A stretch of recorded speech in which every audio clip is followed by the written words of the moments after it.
Having the hard conversations is a calling. Yeah. Being present is a calling. That grief is a reflection of love. Can talk about it. Yeah. And it's okay. Welcome to the Empowered Elder Podcast. Death is something every one of us will face, yet it's one of the most avoided conversations in our culture. For many families, that avoidance can leave loved ones overwhelmed, unsure, and grieving without guidance when loss arrives. But what if talking about death wasn't morbid or frightening?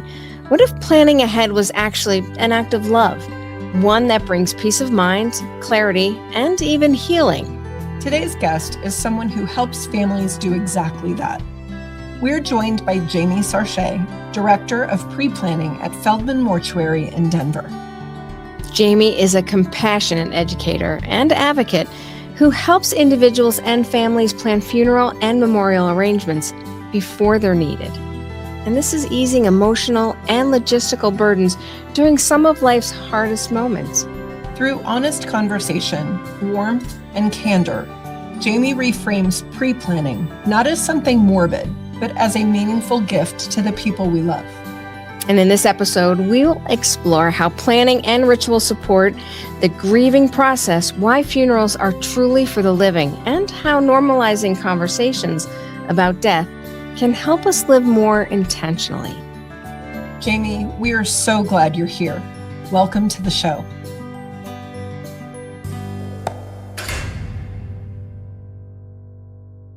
We'd love to jump in and kind of talk a little bit about your story and what drew you into this work and what made you realize that end of life planning, that it was the right path for you. Yeah, thank you for asking. And I would really use the word death because I think it's incredibly important that we get comfortable with the fact that we're all going to die. It's not a failure. It really is what our life is supposed to end with. Sometimes it's tragic. Sometimes it's really, really painful, in an emotional way. I hope not in a physical way. But it just is. It is the one thing that every single person has in common other than birth. And so I just think it's incredibly important that we use the correct language because I think it helps us to get more comfortable with the reality. I really have no business doing this work, quite honestly. I don't have an education in this. I'm not a social worker. I'm not a psychologist. I'm not a salesperson. But I have always been good at talking about hard stuff. And I'm a person who pushes up against taboos. I really feel like we should be able to talk about anything, and anything that we refuse to talk about has way too much power. Mm-hmm. So I was a peer counselor in high school. In the 80s, when I was in college, I was teaching people about AIDS. I've always been that person who friends would turn to if they thought they were pregnant or had an STD. I was just that person. When I was 26, my very close friend, Michelle, who I'd been friends with since we were in 9th grade, and whose husband I had been friends with since we were 4. Oh, wow. Yeah. So important people in my life. Michelle was diagnosed with a glioblastoma. So that's a terminal brain tumor. Mm-hmm. Ted Kennedy had it. John McCain had it. I've known way too many people who've had it. And everybody did what people do, where they said, you're young, you're strong, you're going to beat it. Why do we do that? Right. She's not going to beat it. She can't beat it. No matter what she does, she can't beat it. And I didn't handle it that way. I went to her and I said, I can go with you into the hard stuff. You don't have to tell me it's going to be okay. And I'm not going to tell you it's going to be okay. Let's just be honest about what you're experiencing and talk about all of it. And we did. And I think it gave her a lot of comfort, and it helped me to live with her death with a lot more grace. She's been gone for 28 years. And I still feel her all the time. Like she sits on my left shoulder. That's probably why I wanted to move the microphone. It was in her way. Sure. I just feel her with me, and I feel like she brought me to this. So she died when we were 28. Fast forward till I was 40, And that's when I heard that Jim Cohen, who is the 4th generation owner of Feldman Mortuary, was looking for someone to do this work. He had never had anybody in this role. And as I said, I really have no business in this. Mm-hmm. And I just totally jumped into it. I didn't get any training, which is the best thing that could have happened to me, because so many people who do prearranged funeral planning do it in this very specific way. And they have a lunch and learn and come get your arm twisted to make an appointment with them. And I didn't know that's how you're supposed to do it. So I just thought, I need to create events where people can come and learn that it is safe to talk about death. And then when they understand that I am a safe person, they're going to want to plan ahead with me. And that's absolutely been true. And I love this work so much. I've been doing it for almost 17 years. That's fantastic. So the thing that comes out really clear to me is it's a calling for you. Yeah. Having the hard conversations is a calling. Yeah. Being present is a calling. What do you think brought you to that position in your life, that this calling is really what attracted you to it and why you're so good at it? Wow, that is a good question. Are you familiar with the Enneagram? So yes. I'm a 2. Okay. So that is a person who serves, a person who wants to make things better for other people. It's funny that you would ask me this question today. I was having a dream last night about how whenever I hear of somebody who's had a death or is experiencing something like this, I run into it. Like literally, I might not know them at all, but I feel so drawn to trying to help them in this kind of space. And I think that some of it has to do with the fact that I know so many people run away. Mm-hmm. And so I'm somebody who just wants to go into a space that a lot of people are really terrified. I think that that's probably some of it. And I'm kind of a rescuer. And so I think that's probably part of it. But it serves me in a lot of ways to help people to feel heard and seen and safe, and to know that grief is real and makes you feel crazy and lasts so much longer than we think. I think that that's a big part of it. And a big part of it, again, is that idea of talking about the things that our society says don't ever talk about. Well, and there's a difference between grieving and mourning. For sure. Right? I'm thrilled that you know that. And I think that's what you support the conversation in. There is a difference. Yeah. Mm-hmm. And let's talk a little bit about the difference. I mean, the grieving is that internal process of feeling it in your body and having it in your cells. And the mourning is externalizing it. And our society is so bad at this. Our society says, you get a couple days and then you better get over it and get back to your normal life. And what we want to do is say, okay, I'm going to just, somebody I love dies. If I get rid of the body real quick, I can just jump over the grief and go back to normal. And it's just not the way it works. It's not textbook, right? There's not a start and an end date. No, there's no end date. Everybody is different, right? So everybody is different. But the truth of the matter is, as human beings, there's some real things that every single person needs. And we're not getting that for people. People are not getting it for themselves. Our society really says to a person, make sure you get what you want as far as a memorial service or a funeral. And the vast majority of people will say, well, I don't want anything. Mm-hmm. When you're dead, you're dead. Yeah, I won't be here to experience it. Right. So. I'll be fine. And you know what? I believe it. Yeah. The dead guy's fine. Yeah. That person is fine.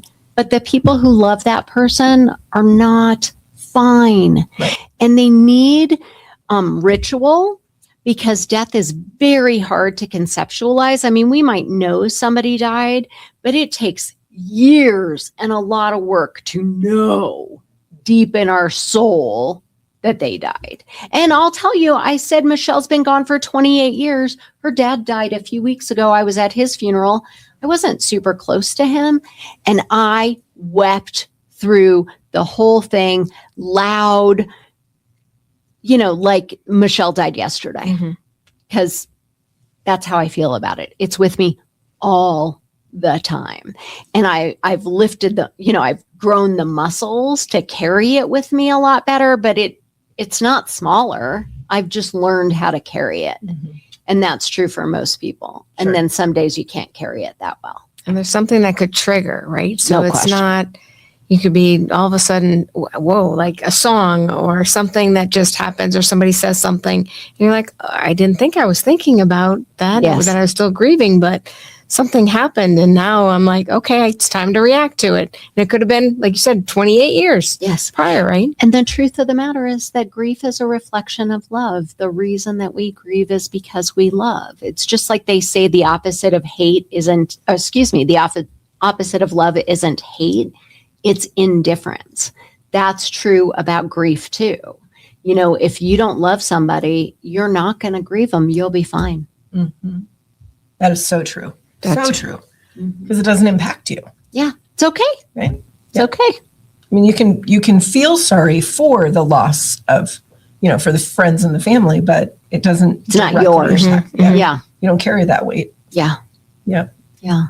And when you're talking through about funeral, planning, and it is so scary for many individuals. So you had mentioned when you started, there was no handbook, there was no training. You kind of just did it your way, which it worked out fabulously. But how do you, when you were started to talk about death, because there wasn't a book and you were having conversations, how did you reach people? What was the difference? Well, it's funny ways? because for, the first 2 or 3 years, I thought, if I talk about this, people are going to think they're going to die. And then I realized, and I'm not kidding, it was several years, I do think they're going to die. And I'm right. Yeah, I have none of no us get out- None of us get out of this life alive. Yeah. Right? I mean, I don't know when. Right. I don't know how, nor do they. Right. And it's really funny because there are some people who are just absolutely triggered by just my mere presence, because I think it makes them think about the fact that they're going to die. I have a funny story. I was given an award in 2021, and a friend of mine who I'd gone to elementary school was also being given an award by that same organization. And we're having a discussion at this thing. And so we went to the same elementary school, and her father was the chair of the board of that elementary school. So the three of us are talking about elementary school. And all of a sudden, out of nowhere, he says, I really don't like your job. And I said, okay. Okay. So that was in 2021. Wow. 2025, I'm at a fundraiser. And I'm talking to and it was actually at this woman's house, same woman.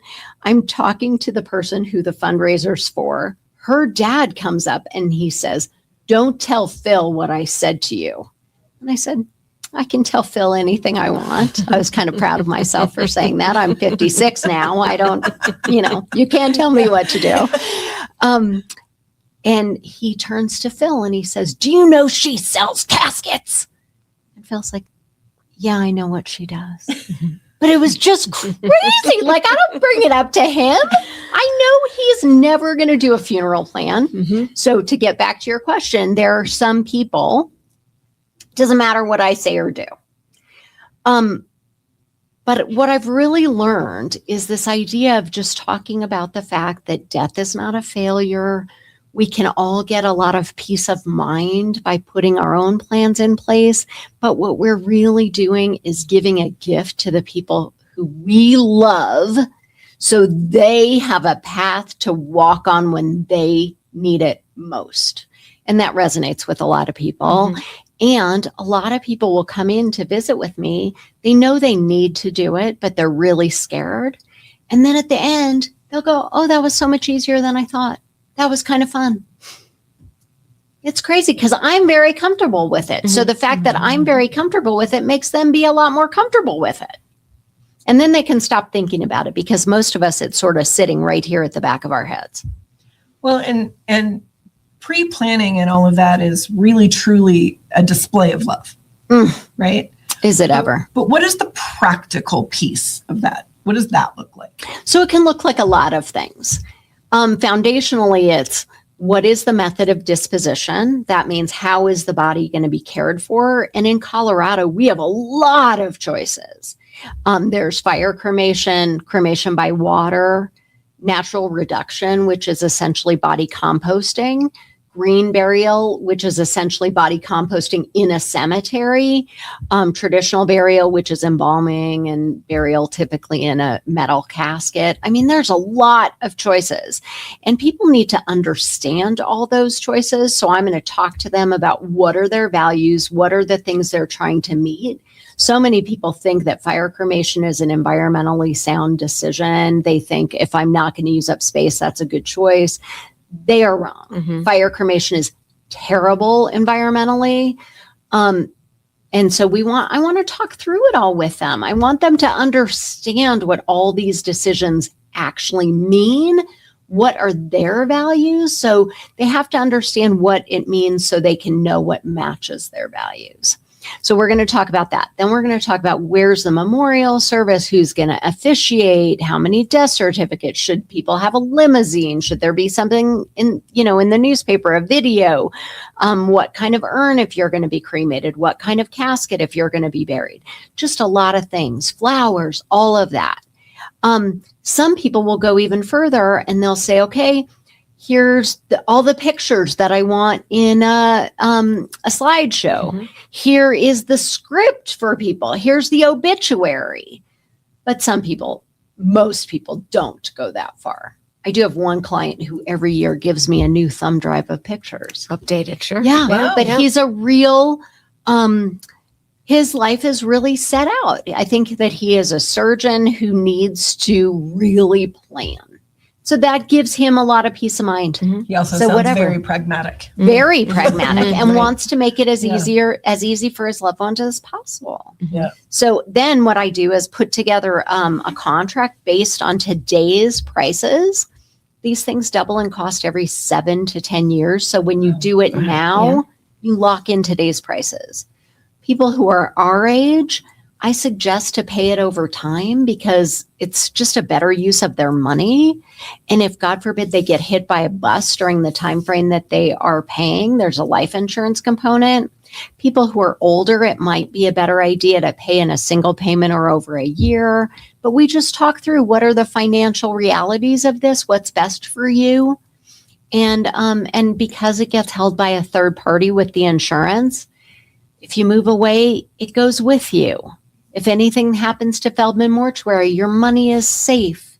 It's just real smart. And I don't expect anything to happen to Feldman Mortuary. We've been serving the community for 90 years. Another day or two. Yes, a few more. Would you say that when you're talking to individuals, what are some of the biggest misconceptions that people may have when they're talking about their planning? Yeah, I will say the biggest misconception is that it doesn't matter, that nobody's ever going to go to the cemetery, that nobody needs a funeral. I mean, I think that is the biggest misconception. So many people say to me, oh, I don't want to get buried because nobody will ever go back to visit. Mm-hmm. I don't even think that matters. And the other thing is that you have no clue if somebody's going to go back to the cemetery. My story with Michelle, like she died so long ago. When her mom died, I felt really compelled to go to the cemetery. And it was really healing for me. And I hadn't been back there for probably 25 years. And it really healed something that I had been carrying since several years after her death. And I never could have healed it without going there. Mm-hmm. So I always tell people that whole story and try to help them understand that you don't know what your people need. They don't know what they're going to need. Or when. Yes. Right. And they'll often say, well, I just want you to pick whatever you want and that's fine. But again, they have no idea what might help them. So I really lean on give them the most. And then if they never go, Fine, who cares? mhm. But they're certainly going to go the day you're buried. And that's really, really helpful for them to tuck their person in. And then I would say probably the next misconception is that fire cremation is a good choice. And if having the cheapest option is what's best for you, then it is a good choice. But environmentally, it's not a good choice. People call it, the cremated remains ash. There's no such thing as ash. It's ground bone. Most people have no idea about that. The other thing that I think is kind of fascinating is so many people will say, well, I want to be cremated by fire, and then I want to be scattered someplace I think is beautiful. And then they're polluting that place because the cremated remains are so salty. The pH is wrong for plants. People have no idea about that. My husband and I were in Kauai, and we went for a hike in Waimea Canyon. And we look over and there's this big pile of cremated remains. And I am quite certain that the person who wanted to be scattered in Waimea Canyon didn't envision being a pile on the side of the trail. Wow. And I imagine that the people who scattered those cremated remains were like so uncomfortable that they just dumped them and ran. And so that's anti-meaningful. Mm-hmm. Mm-hmm. And in Colorado, and we've had conversations about this, because there are so many more options here, then maybe not all states have those different options. So there might be a situation where all they're talking about is the casket, burial, and cremation, and that's it, right? That's probably true. And I remember we heard you speak, and we were talking about different options. And I had a pamphlet, I had everything, and I was speaking to my mother who lives in New York, and she's like, I have never heard of these. And I'm like, well, probably not, but just know that there are definitely different options out there, but it is you got to look for them. Right. Well, and that's the thing that I think is kind of interesting is even funeral directors have some misconceptions about this. Everywhere you could get green buried. And that means no embalming and a biodegradable casket. Mm-hmm. You could have that anywhere. And funeral directors even believe that you're legally required to be embalmed. And that's just not true. It's just not true. There may be one state in the nation that you're legally required to be embalmed. I believe that's Alabama. I'm not even sure that's true. And we'll get, like at Feldman's, we'll have people who died in a state and then they're coming here. Mm-hmm. And we'll hear from the funeral directors in those states, oh, well, we got to embalm them to get on the plane. And we'll say, okay, show us the legislation that says that. And they go, oh, well, actually, it's an airline requirement. Well, it's not even an airline requirement. You might have to ship the body in a specific kind of box, but it's just not true. And so if you want to be buried in a green way, you got to seek that out ahead of time. Mm-hmm. You really do, because your people are not going to get it for you if you don't make these plans ahead. Well, and when the plans are made ahead, how does the family integrate kind of the personalization of the process? Yeah. Right? So typically what happens is they will talk to the clergy person after a death, and really that's when they're coming up with, here's what I want you to say, and here's the reading that we should have, and how about this song and this hymn. When I meet with a family or a person who's doing their own planning, if they have something very specific they want, I'll write that down. But it's not that common that they have something very specific that they want. Are you seeing that there's more rituals that we're shying away from more of the modern services to more rituals being a part of it, or different components that are making it more personalized than maybe it had been previously? I think it depends what culture you come from about if it's personalized or not. Like if you come from a real Catholic culture and you have a Catholic mass, it's not going to be personalized at all, because that's just not how they do it.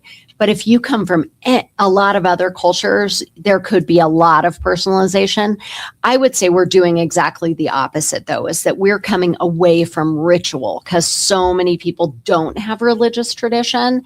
And while religion has a lot of ritual is important for itself.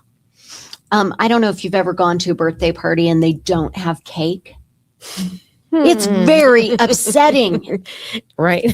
Like I'm Or wedding. Yeah. Yes. Right. In fact, my son just got engaged, and his fiance said, "Well, we'll have a cake that we're going to cut, but I don't want cake for the dessert." Mhm. And I'm like thinking, "Well, I'm really glad you're going to have cake that you're going to cut because it's special." And my son didn't, because no cake at neither all. one of them are fans of cake. And so they made a pizza together instead, Okay, which, but it still is a Right, yeah, ritual. that was- Yes, Absolutely. it's still a ritual. It's their own celebration. Many years ago, we were having a family Thanksgiving, and the person who was supposed to bring dessert brought a checkerboard cake. And I thought, we're supposed to have pie. What's happening? Is this? I mean, this, I'm not kidding you, is 30 years ago. It's still upsetting. Yeah. Yeah. It's, it's comfort. Yeah, you need what you know. Yeah, exactly. Exactly. Yeah. So some families think that the funeral planning and that whole process is just logistics, right? It's just a process to follow. What do you want them to truly understand about the experience? Well, it might just be a process to follow, but I think it is a really important thing that that roadmap is done ahead of time, because what most people don't understand is that when they are in the acuteness of grief, they can't make these decisions. So they are not as smart that day as they were the day before. So they need to understand that it is not going to just be easy. It might be easy for us to do it right now because you're in your right mind. You can totally think. If you want to get up and walk out and go think about it for 3 weeks, that's fine. When somebody died, that is not true. And you have to make about 120 decisions. Wow. On the day or the day after somebody's death. The first question you're going to be asked by the hospital or the coroner or the nursing home or the, hospice is, what funeral home are you going to use? That is not a time to go to Google. So if you don't have a plan, you are really going to have a hard time. And so many people will tell me, well, I've written it all down. Okay. Well, so your people still have to find where you wrote it all down. And then they still have to go and sign contracts and make decisions. And if you go to a funeral home and your loved one is in their care center, which might be completely different than the building you're in, and you don't like how you're being treated, it's not easy to get up and walk out. So you can easily get manipulated. You can easily be pushed to do things that you would not want to do. But what I typically see people do is that they just decide it doesn't matter and it's too expensive to think about right then. And so they do fire cremation because that seems easiest, that seems most convenient. And then they never have the ability to grieve or to mourn. And it's a fascinating thing because we really talk about like the memorial service or the funeral being closure. It's not true. It's not closure. There's never real closure. It's initiation.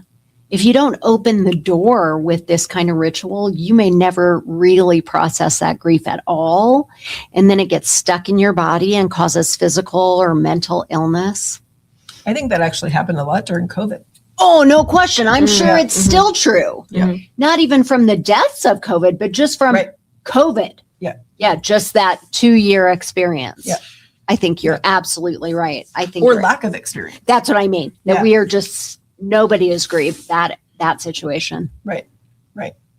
Because control was actually further taken away from them.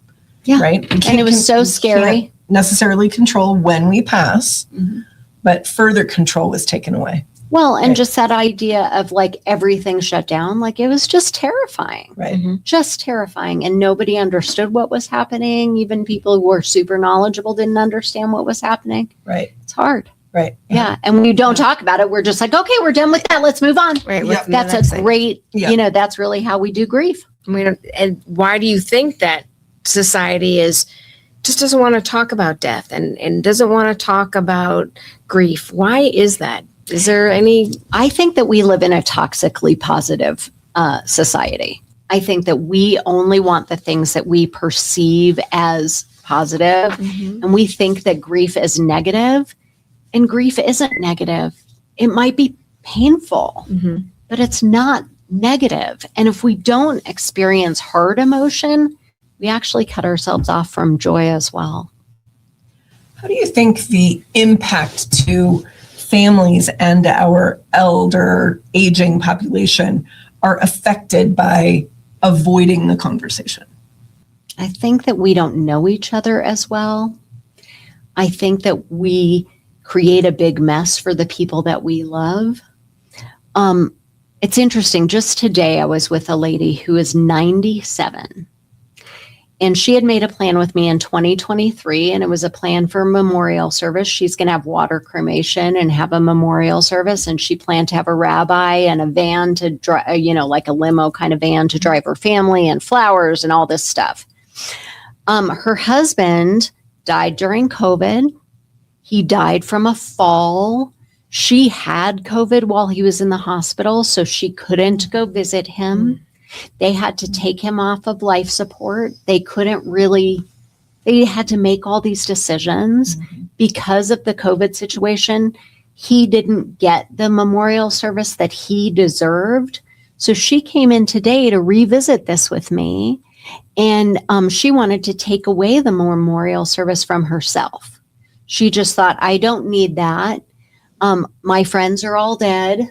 She's 97. A lot of my grandchildren live around the country. We'll just do it all by Zoom. That's what we did for my husband.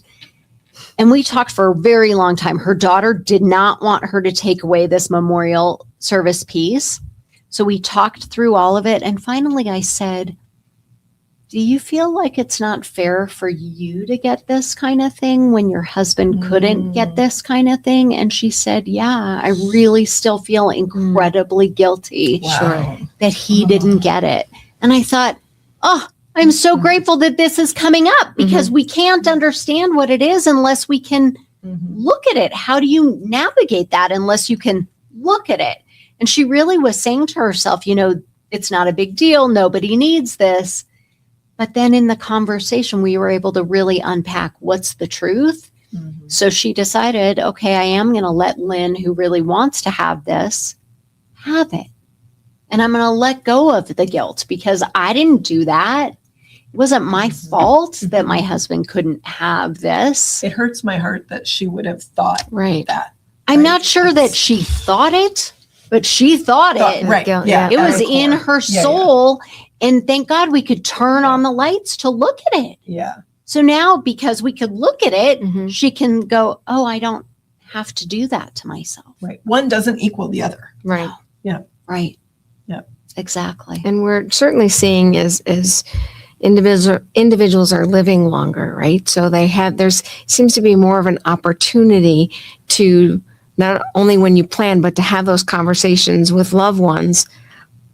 Like, how do you encourage, after you've done the planning session, do you say, okay, now go share this with your family and loved ones and tell them what you've done? Or how do you? What I tell them is tell them that you've done it. I think it's really important for people to tell their loved ones that they've done it and tell them what the people are going to need to do at the time, meaning here's the number to call. But what I really find is that so many people are so death averse that, like, if their parent comes to them and says, I really want to talk about this, they'll go, oh, no, we're not going to talk about that. So if you just say, okay, the plan's been made, you're going to call Feldman Mortuary on the day of my death. Here's the card. They go, okay, thank you. So I think that's the most important. What I would say is if you're going to make some decisions that your loved ones are really not going to agree with, I think that's a good thing to have a conversation about so you can all get on the same page so they can understand why you're making this decision. I met with some people pretty recently who are choosing fire cremation, and their children are Orthodox Jews. And Orthodox Jews don't cremate, especially by fire. They don't cremate, they bury.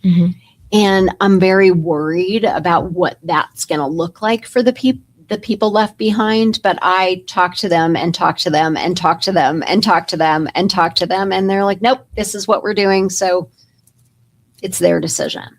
But in that case, I did say to them, I think that this is a good idea to talk to your kids so they can at least have the opportunity to ask questions. Mm-hmm.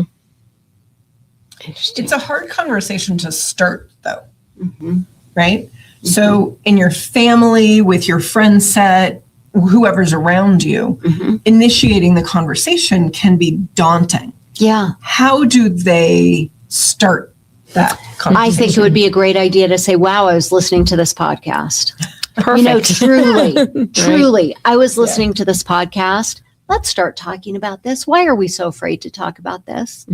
It's funny because for years, and I've been doing this almost 17 years, I've always said, what made you decide to do plans? And people will say, well, I'm old, or my sister-in-law just died, or something like that.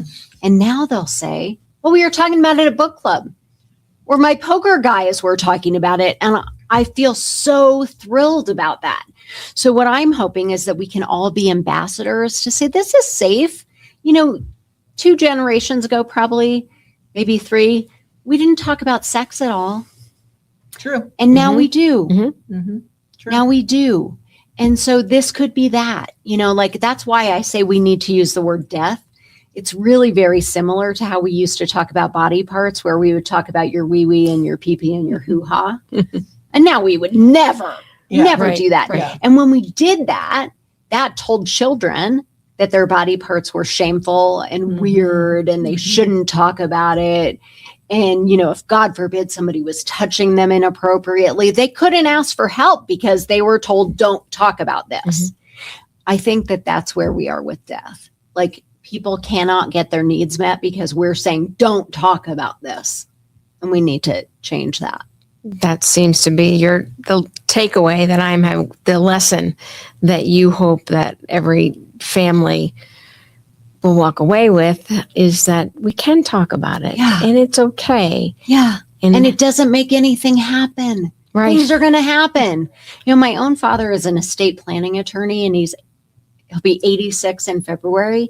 He will never, never, never, never, never, never, never do funeral plans. Never. Not going to happen, huh? Not going to happen. Okay. And the truth of the matter is, he thinks if he makes a plan, he will die. Mm. And the truth of the matter is, whether or not he makes a plan, he will die. Mm-hmm. Having a plan will not change that one iota. Mm-hmm. But what is going to happen is that it's going to put a lot of pressure on his family. And he shouldn't do that. But there's nothing I can do about it. Right. What has your experience been in when you first started nearly 17 years ago to today? What's your personal approach? How has that kind of evolved and changed? Or your understanding of working with the families and that communication flow? Yeah. Well, I'm a lot more comfortable and feel safe to have the conversation. And I feel okay if somebody is really triggered by me. Years ago, I would think, oh my God, I can't ever talk about this because that guy is offended by what I do. And now I think, well, I'm sorry, that's your problem. So that's really good. Again, I'm 56 years old. That is a wonderful thing. So that's really good to just feel like, people have their own things. I'm not making them have what their own things are. The other thing is, I've really started understanding that in this business, we are, as professionals, doing a disservice to families by just being order takers. If they come to us and say, I don't need anything, I just want to fire cremation. When you're dead, you're dead. We are doing a disservice to them by just, taking that and going with it. We need to be talking to them about what people need in a grief process. There is a wonderful person who is a grief therapist and researcher, and he's actually in Fort Collins. His name is Dr. Alan Wolfelt, and he is like the therapist's therapist. And so when somebody has met with, 4 people and they're still just not moving through their grief, they go meet with him and he'll say, tell me about the ceremony that you had when your person died. And almost invariably they will say, we didn't have any ceremony. Mm-hmm. And so that is one of the things that I think is really important, is to really talk to people about, how important ritual is for the grief process. They're going to make their decisions. Mm-hmm.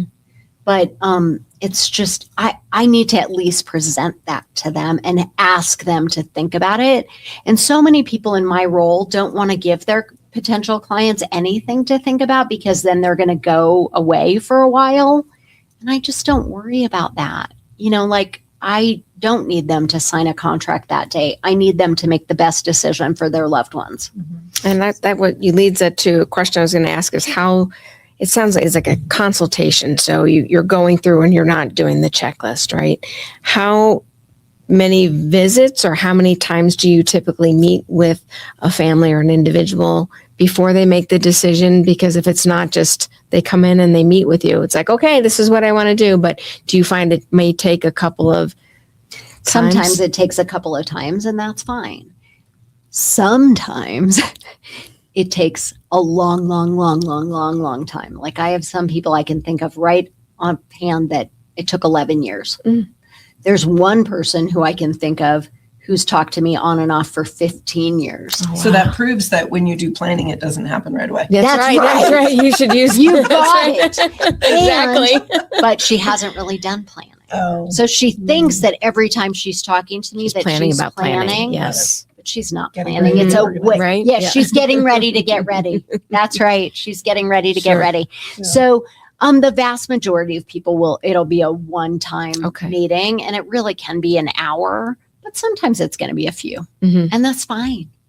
It's just fine. People need what they need.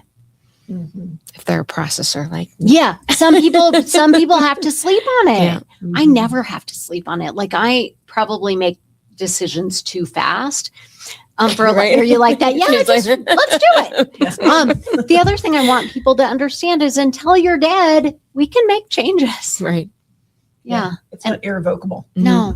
Although sometimes the money is irrevocable. So we talk about that. Mm-hmm. And because the money is held by an insurance product, you really can't get it out of that insurance until the death. And so that's really important. But let's say somebody decides they're going to have fire cremation, and then in 5 years they go, no, I really want natural reduction, body composting. Well, then we just add money. Mm-hmm. We just do a new contract and add money for it. Or maybe they're going to say, I'm going to get buried, and then they're going to do fire cremation ultimately. Mm-hmm. That's a lot cheaper of a process. So I would rewrite the contract and then put the difference in cash to be paid back to the family at the time of a death, because I can't just get that money out of it. So this is what's referred to as burial insurance. Yeah, but you want to do it with a funeral home versus just a final expense policy. Because if you do just a final expense policy, it's got a face amount. Let's say you pay $10,000 and you're going to pay for that. You're going to pay your premium every month for your entire life.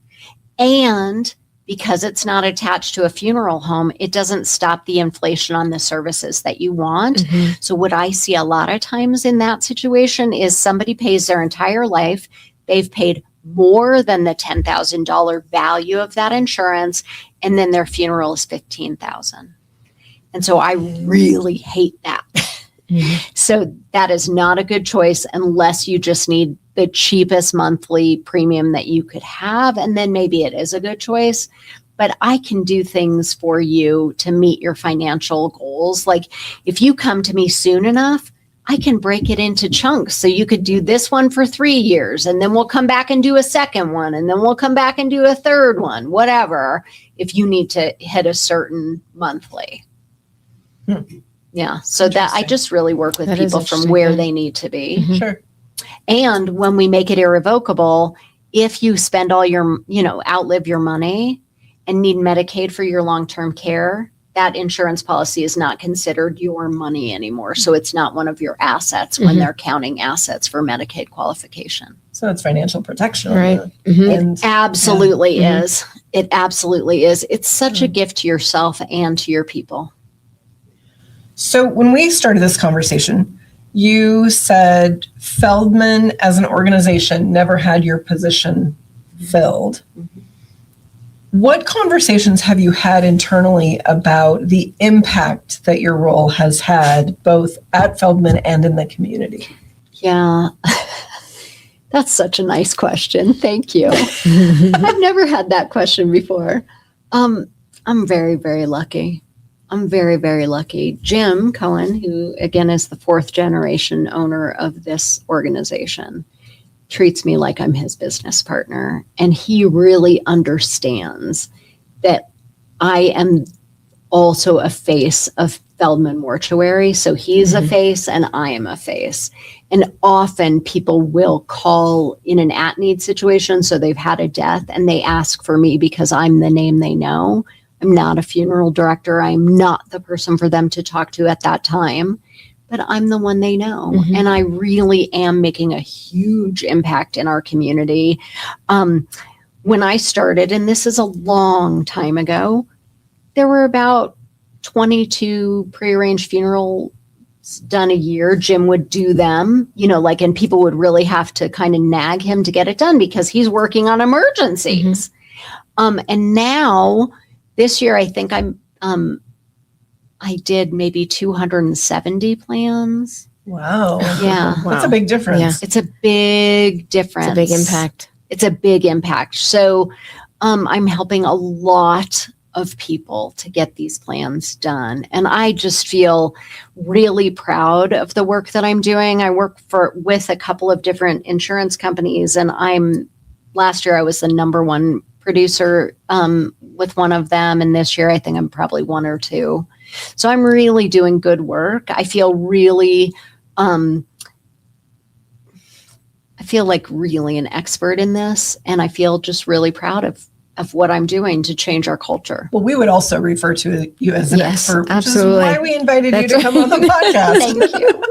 Thank you. I mean, Thank you. You make an impact to us every time we see you, and the conversations that you lead and you participate in, they're just fascinating because you're evolving along with the community conversation, right? And we appreciate that. So, I mean, it's a huge impact for me personally, as well as for us just on this platform. Yeah. To know that you're the go-to for these conversations.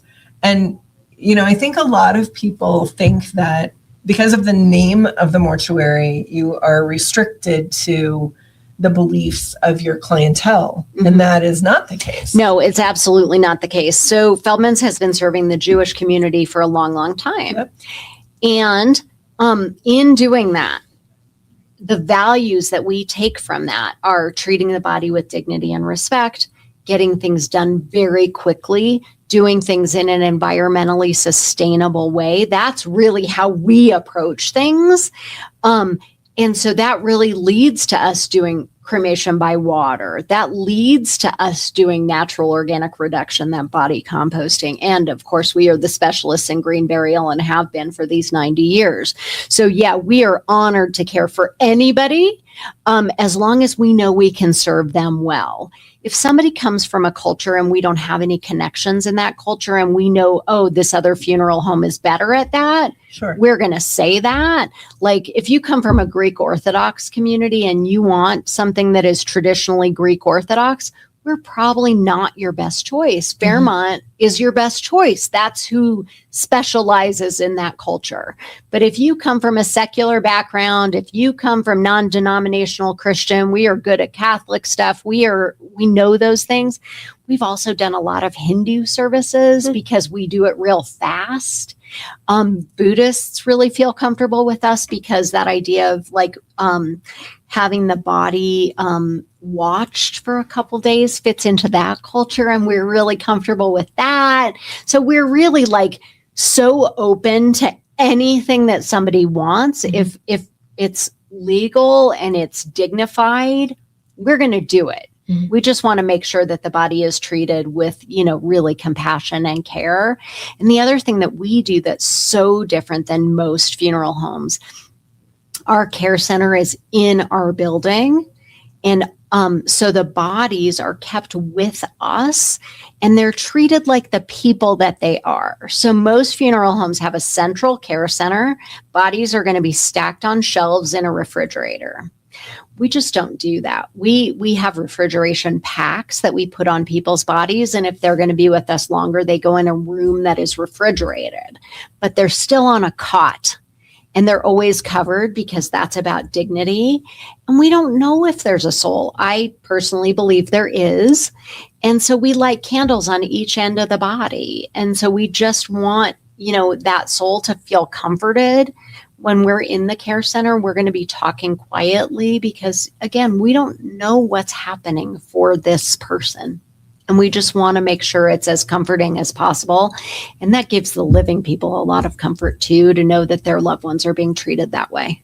Sure. Absolutely. You clearly lead with heart. Right. Yeah. Clearly. Yeah, thank you. And every time that we hear you speak, learn something new every single time. And it's just astounding. And it helps us have a conversation. We talk about, different things and, not that we talk about death every day, but knowing that we can have those conversations with But our it loved comes ones. up in our work. It does. Tell me about that. What's the reason it comes up in your work? Well, because Does. Nicole and I, we are really concentrated in the estate, probate, and senior services Yeah. arena, Yeah. right? Yeah. So we talk to a lot of families who are experiencing loss and the grieving and the mourning process and what are the resources they need to connect with and all of that. Mhm. Yeah, right? that's so great. And Yeah. also that is going to draw people to you Sure. because you're safe.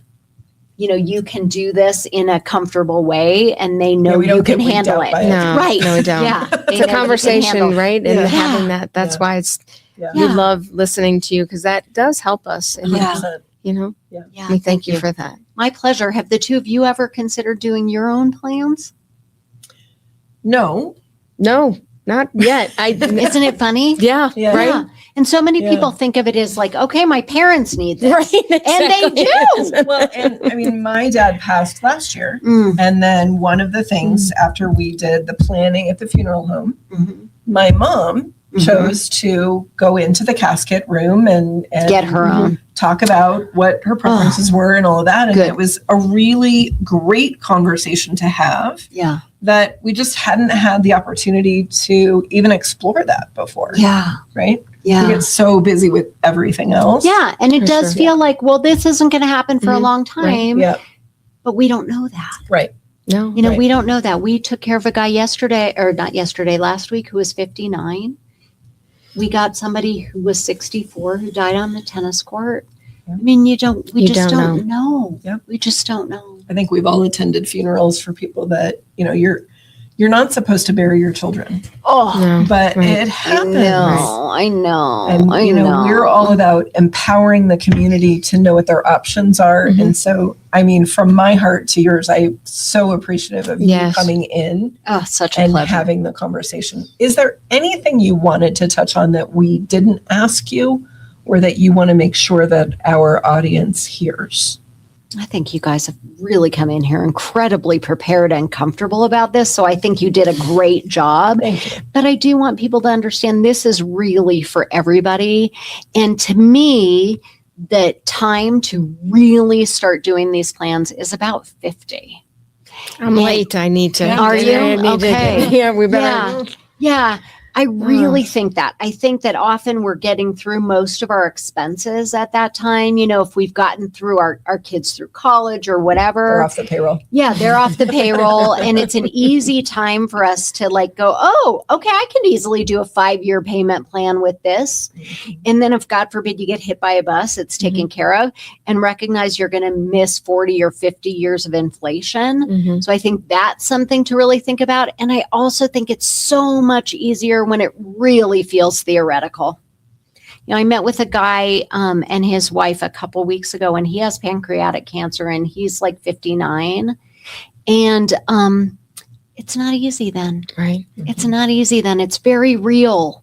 And he wants to do it because it's very real. Mhm. Right. But hopefully for us, it's not so real. It just feels like, well, it's just Yeah. something we should get done. Do Right. it before it's crisis mode. That's Yeah, right. For sure. That's right. There are options.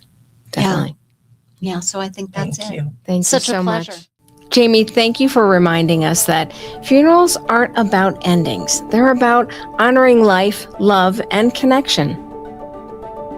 Your work helps families replace fear with clarity and transforms difficult conversations into moments of care and intention. And if today's episode resonated with you, we encourage you to start the conversation, whether that's with a loved one, a trusted professional, or simply within yourself. You can learn more about Jamie and her work at Feldman Mortuary, and we'll link her website and LinkedIn in the show notes. Thank you for joining us for this important conversation. Until next time, keep asking the questions that help us live, age, and care more intentionally.